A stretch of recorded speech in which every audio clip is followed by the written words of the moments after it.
Today we're heating it up with a sizzling summer Saturday night at the movies.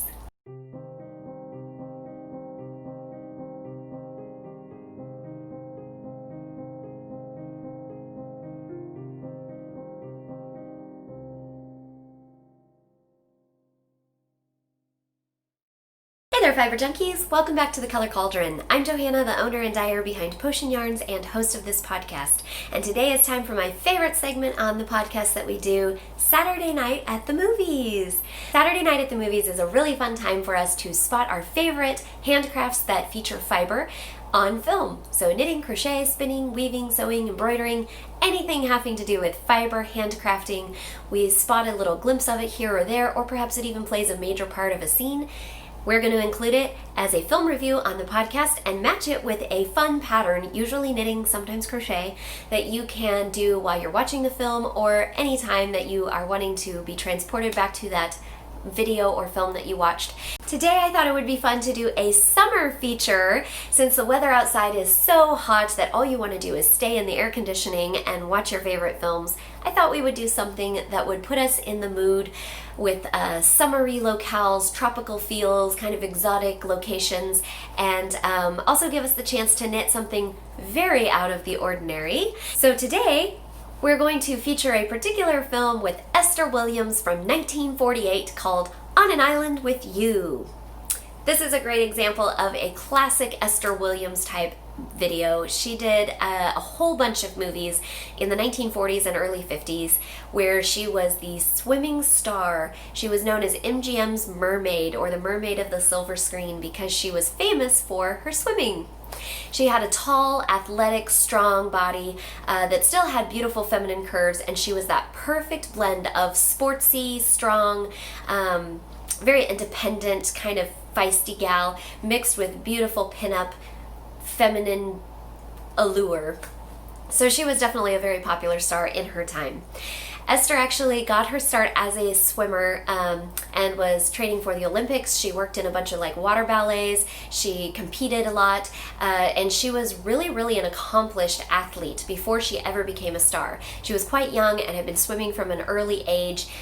There are biographies you can read about her that follow her incredible rise to MGM and all of her early life and how she got started swimming early, how she was really in a very unique world as a teenager. She was moving in this crazy world of these top athletes around the globe and getting to travel and swim and compete and perform in shows of synchronized swimming and things like that. She met Johnny Weissmuller, who is the familiar old, most classic version of Hollywood's Tarzan from the 1930s, and so she swam with him, and she just did a whole bunch of those types of things before she caught the eye of a Hollywood talent scout, and they decided that they were going to make some swimming films, or films that feature swimming, to show off her long legs and her strong athletic body and her incredible talent, as well as the fact that she could hold her breath underwater for a really long time. They actually built a special set on the MGM lot. They had various different lots that had different stages, sound stages set up for different types of shooting, and then they would build sets on those stages, but they had a couple of different ones that were suited to different types of sets. They built a special stage especially for Esther Williams movies and for their new star that was a gigantic swimming pool, and they had clear panels like windows in the side of this above ground raised pool so that the cameras could shoot in and see her swimming underwater. So all of her movies feature some really incredible shots of her and other swimmers underwater doing water ballet moves, doing close-ups of their face underwater as they're swimming up to the camera and things like that. It's really unique, and her films really had their own particular flavor. They also were made during the studio era of Hollywood, which means that once they hit upon a formula that made them money and worked, they tended to do the same thing over and over and just churn out a bunch of videos in that exact formula. So sometimes it was using the same stars over and over in the same types of roles. A lot of times it was the same basic storyline, they just changed a few names and perhaps a setting here. Maybe one time it's set in Bali, one time it's set in Florida, one time it's set in California, one time it's set in England, whatever, but they move it around. But basically the same general storyline, oftentimes the same actors and supporting cast, the same types of things, but each with a uniquely choreographed water ballet, unique costumes, unique names, and sold as a unique picture, even though it was kind of recycled. But that was kind of the magic back then, and that's what film audiences were kind of prepped and primed and ready for, and so people would get their favorite stars, and they knew every time you were going to an Esther Williams movie, you knew what you were going to get. You were going to get bright colors in great, gorgeous Technicolor. You were going to get stunning water ballets and synchronized swimming, fabulous costumes and hairstyles that somehow held together under all of those underwater scenes. You were going to get a joyous, feel-good picture, usually with some bit performances from familiar vaudeville or Hollywood actors, and you would get great songs and maybe a little bit of dancing, but overall just a fun, escapist, lighthearted, not too serious film. And a lot of times that's what people want, right? I definitely have those days where I'm like, I don't want a serious drama, I don't want anything intense, I just want like lighthearted, turn my brain off and knit while I enjoy the pretty pictures and have fun. That's kind of what Esther Williams movies are to me. But they have their own unique artistry about them for sure. So now that we know a little bit about Esther Williams and what made her so popular and special, let's talk about this particular film. From 1948, this is an interesting take because it's a kind of post-war exotica, good neighbor policy sort of film about making a post-war exotic, lighthearted, frivolous film. And so Esther Williams plays Rosalind Reynolds. She's a top Hollywood star, modeled after herself, Esther Williams, of course, the swimming star, and she is dating her co-star, who's played by Ricardo Montalban, playing Ricardo Montes. And Rosalind and Ricardo are the stars of this new film that this Hollywood producer is making, and it's set in this tropical locale. We're never really exactly sure where or what's going on, and it's best not to look too deeply because it's kind of based on like fantasy made up places, not a real place, but it's just based in this vague exotic tropical locale, and it's after the war, and they're making this film where Esther Williams plays in her movie this island girl who falls for this Navy pilot, Ricardo Montalban's character, who comes in, and they have a little fling on the island, but he's going back home and she wants him to take her back to his world, and he doesn't think she'll fit in, and he doesn't think that he should, and all of this stuff. So that's kind of the fluffy plot of the film within the film. Ricardo is playing a Navy pilot. The producer of the show decides to bring in a real Navy pilot who's going to be the technical advisor. So he's going to make sure that the uniform and the medals are all correct, that the actor is acting in a correct way, that it's consistent with real authentic military men of the time. And so the guy that they get to do it is played by Peter Lawford. And he comes in, his lieutenant character comes in and is watching on set while they're filming these scenes. We immediately see that Peter Lawford's lieutenant is immediately smitten with the beautiful Rosalind Reynolds, and we find out that he actually has had an interaction with her in the past. When he was in the Navy in World War II, a few years prior, he was stationed on a tropical island, and she was doing war morale efforts. So back during World War II, a lot of Hollywood and Broadway stars were recruited by USO shows and Bob Hope's show and things like that to go around, and they would fly into areas where U.S. troops were stationed, like in the Pacific Islands. Some of them went over to Europe as well, things like that, and they would put on like charity shows, basically a free show for the armed forces as a morale booster, and to kind of give these men and women serving overseas the opportunity to have a little taste of back home and a little bit of lighthearted comedy, music, fun, and the thrill of getting to meet one of the big Hollywood stars that was their hero or heroine. So Rosalind Reynolds had been one of the stars in this fictitious film who went over to this island and made an appearance, and she entertained the troops, did a swimming scene in a bathing suit, so you know, she's just cheesecake pinup for them, and she picked a volunteer out of the crowd to help her with her show, and lo and behold, it was Peter Lawford. So she's completely forgotten him. She doesn't remember who he is at all, but he has been in love with her ever since he saw her 3 years before on this island while he was stationed out there in World War II. So when he gets the chance to come and be the technical advisor on her film, he's looking for an opportunity to try and get a chance to talk to her alone and remind her that they had met and tell her he's in love with her and see if she feels anything too. Because we find out that when she picked him out of the crowd to be the volunteer, they had shared a kiss on stage, and he felt that she definitely was reciprocating and it wasn't all staged. Maybe she had a little bit of a thing for him too. So he's trying to remind her of that and see if it's still there because he's desperately in love with her. Well, she, of course, is engaged to her co-star, doesn't even remember who he is, so in the beginning, she's a little bit, like, just not wanting to encourage him, and so she's a little bit standoffish. This is the part where the movie definitely takes a very ridiculous, fantastical, this would never actually happen, which is a good thing, because it would be super creepy if it actually happened. But so next, he is supposed to be doing a stunt double scene for the actual actor who is her fiance, Ricardo. There's a scene where Ricardo is supposed to get into a plane and Esther Williams' character, Rosalind, sneaks onto the plane and stows away while he flies back to America.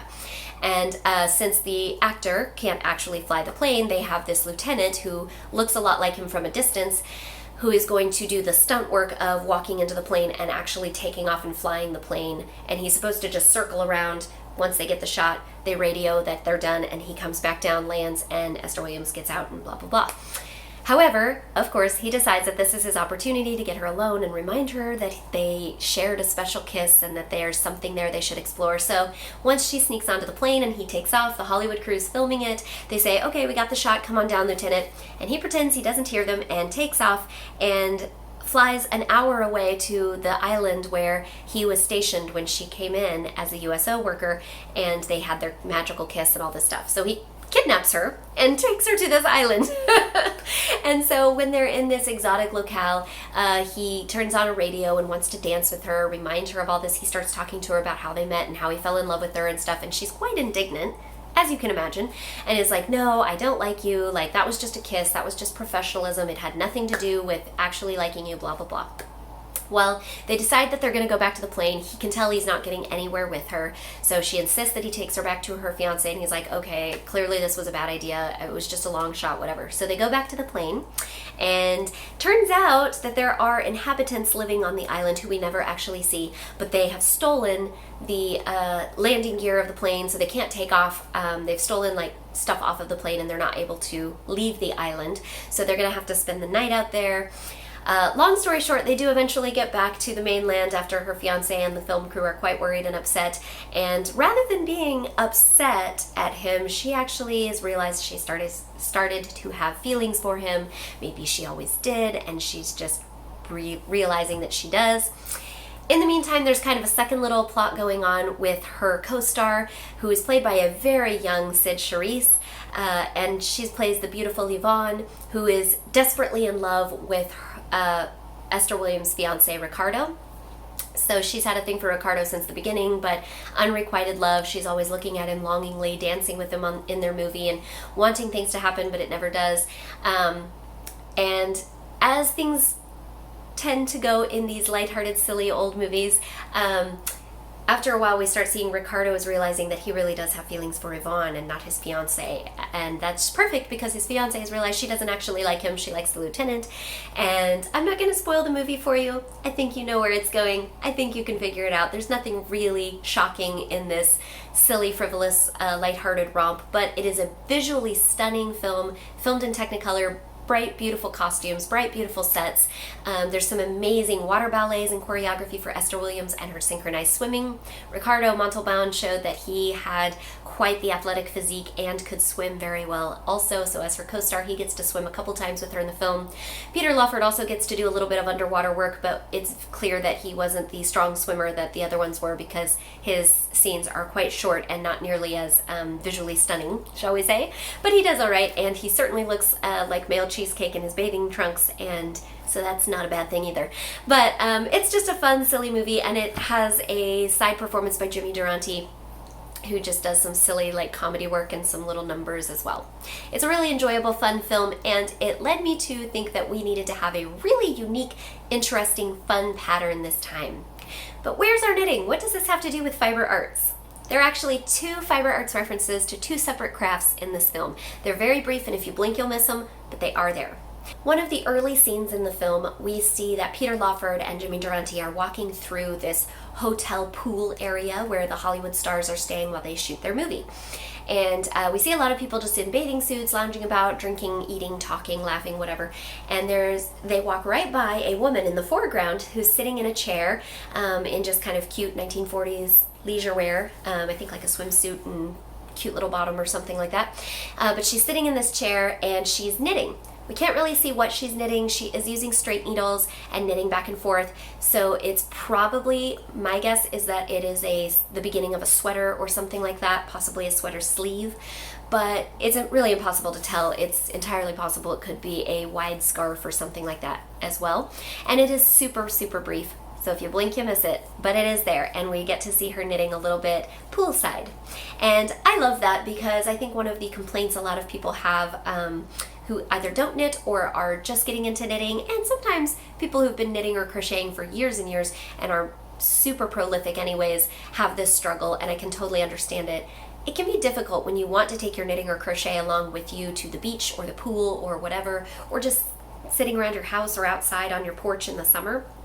Because who wants to work with hot, sticky wool when it's like 95 degrees out and the humidity is higher than that?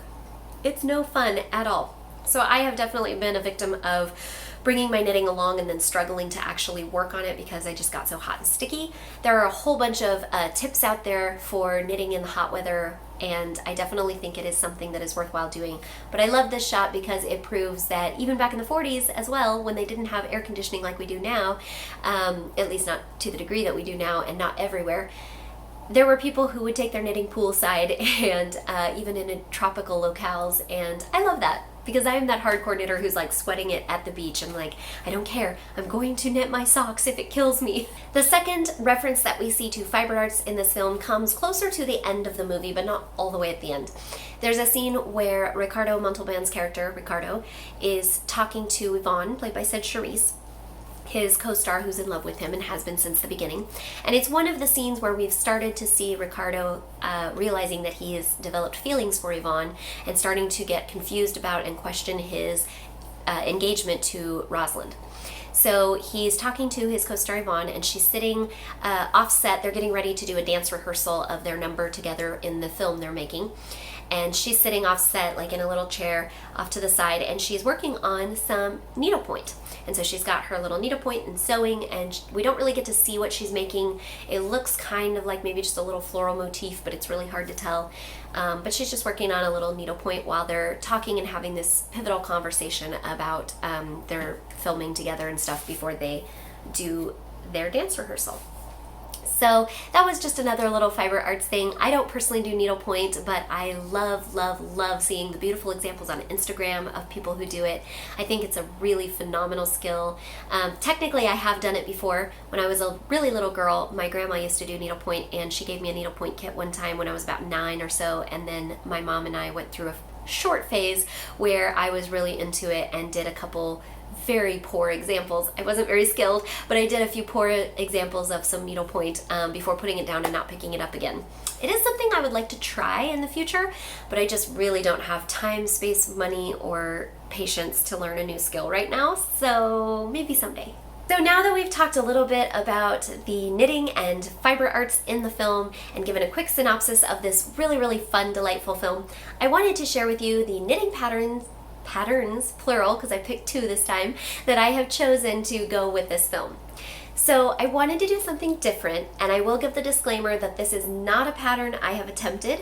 Not only have I not attempted the specific patterns that I'm linking here, but I have never knit anything like this. I've thought about it, but I've never actually been able to bring myself to do it. There's just too many other things that I want to do. But I think it's really intriguing, and I love seeing vintage examples of this. So I've picked some vintage patterns to go with our vintage film, and the thing that we're going to be trying to knit, if you're brave enough, are bathing suits. Vintage swimsuits were often knit before the advent of more modernized spandex wear and things that we use for swimsuits now. And even the mass-produced, factory-produced swimsuits of the early 20th century were often produced on knitting machines. And so they were knit at very tiny gauges and very tight and stretchy, but they were knit. And oftentimes out of like cotton and wool blends or sometimes just straight up wool. And really an interesting dynamic because they don't hold up as well as the modern swimsuits and fabrics that we have now when they actually get wet. So some of the ones that you see examples of knitting and crochet patterns from back in that era, you're like, this is really cute if you're just like sitting out sunbathing in a chair and not moving a lot, or if you're laying on a raft and not actually doing athletic swimming. But if you're actually swimming like Esther Williams, not sure that's going to hold up super well. But they are some absolutely stunning examples, and so I wanted to include them here.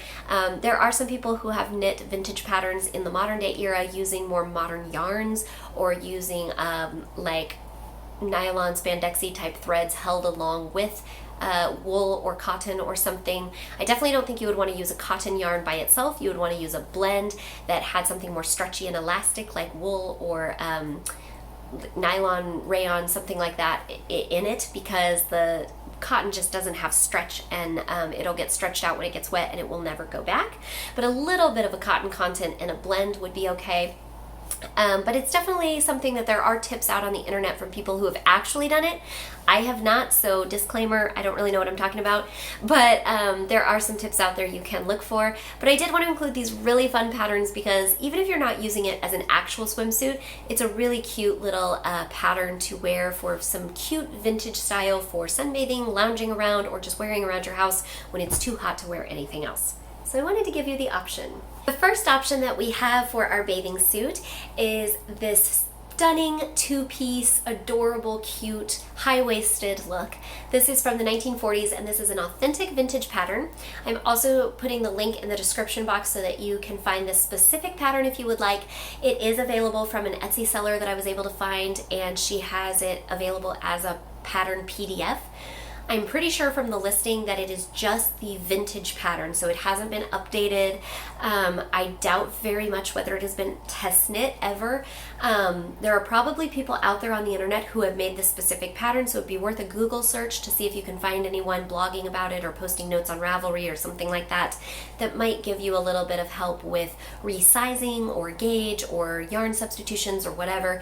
But most of the time when you find vintage patterns listed as PDFs on Etsy, you can instantly download them, which is great. A lot of times they have, some people have even gone in and like cleaned up the old scanned in copies so that they're easier to read, made them a little bit larger. So a lot of times they're easier to read in the PDF form, but they are just the original vintage pattern. Like if you went to a flea market and found a stack of vintage patterns, you don't necessarily get test knitting because they often didn't have that with old patterns. You don't necessarily get updated terms. You might not get pattern substitutions. A lot of vintage patterns were written for only one size, so you have to do the math and figure out if you can resize it to fit your measurements if you don't fit the exact measurements that are given, things like that. But this should give you a starting off point, and for some of you guys that are more familiar with doing that with patterns, this won't be a problem.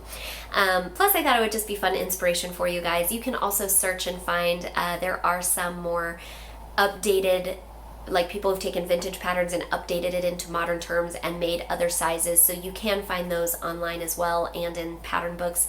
I just don't have any of those sources right now, and I really liked these old vintage patterns I found. I thought they were super cute. But I love this two-piece because it has that high waist that we find on a lot of authentic vintage patterns, so you are seeing a little bit of tummy, but it's not a ton. And then it's got that really cute color work pattern all over it and the cute little bikini top. I think this is just darling, and I would frankly wear this as just like a little play suit out in the summer sun for not necessarily actual swimming, but you know, sitting by the pool or taking a little walk in my neighborhood or playing with my son in the yard or whatever, a picnic, 4th of July activity. I think it would just be fun for those kinds of things. So I think it is a really fun little outfit you could actually wear. But again, whether or not you can actually swim in it, I will leave that up to your discretion and the research you can do on the internet. The second pattern that I am offering here I'm giving you the link so you can go buy it if you want, is another Etsy PDF you can purchase and download instantly from Etsy. And again, it's another authentic vintage pattern, so it probably only has the one size. There might be errors in the pattern, so proceed at your own risk. But I wanted to find something that was a one-piece bathing suit that looks a lot like the suits that Esther Williams made popular in her films. In the late 1940s, she was swimming in a ton of films, and she had differing styles that she would swim in, but because she was actually swimming and was doing a lot of athletic work, she wanted a very streamlined, not a lot of frills, kind of basic style swimsuit, and she had these particular suits that were designed for her that she made very popular, and it became the Esther Williams look. She even introduced her own swimming pool and swimwear lines later in her career to popularize or to capitalize on her popularity. And that is this one-piece look. I'll pop a picture of her up here again in her films, or her style of swimsuit from her films. And then this PDF pattern I found on Etsy, I think looks a lot like it and is really, really similar. So you can purchase this pattern on Etsy to make this one-piece bathing suit if you like. And I really like the very classic, timeless look. It definitely has that vintage 1940s feel to it, but it's also something that you could wear in any era and look and feel amazing in. Okay, I hope that was as fun for you as it was for me. If you like Esther Williams movies and you're new to her films, I highly recommend you check her out. I've put a link in this description box to some boxed sets you can purchase on Amazon or Barnes & Noble or somewhere. They do have these available for purchase online and at bookstores, so you can buy these like box sets that just come with 4 or 5 of her movies and just see a bunch of them if you just really want to binge watch Esther Williams. I highly recommend it. It's a really fun thing to do. Just know that a lot of the plots are pretty similar, but they are fun, and each one has some unique, fun little things. One of my favorite Esther Williams movies of all time is Neptune's Daughter, which is really hilarious and features Betty Garrett, Red Skelton, and Ricardo Montalban again, and is just really, really fun, mistaken identity with some great swimsuits and some funny gags and jokes. But there's a whole bunch of really great movies. Probably her best critically acclaimed film is $1 Million Mermaid, which is based on a true story about a real swimmer from Australia, and so that one is really, really phenomenal with Victor Mature. I highly recommend you check that one out as well. But they're all really enjoyable and fun. I hope you guys have fun with that, and if you decide to knit your own bathing suit or crochet one, because there are crochet patterns out there as well, whether it's a vintage style or a more modern like bikini type, whatever you decide to do, if you're gonna knit one of these, please let me know and drop a comment below. Tell me how you like Esther Williams movies and whether or not you would ever knit or crochet your own bathing suit, or if you have. And also please tag me on Instagram. I will put a link to my Instagram below so you can follow me, but please tag me if you have knit any, put up a picture and let me see it, because I'm really curious to know who out there is actually knitting and crocheting their own bathing suits, and whether you wear them in the water or just as, you know, summer loungewear around, and what you think of the process, whether you liked it or not, whether you recommend it or not, because part of me really wants to try a vintage swimsuit, and the other part of me is like, no, I don't have time for that. But I'm really curious. So tag me and let me know what you think of it. Leave me a comment. Let me know how you like this video and what you want to see in the future for Saturday night at the movies. But it is now time to cast off. Love you.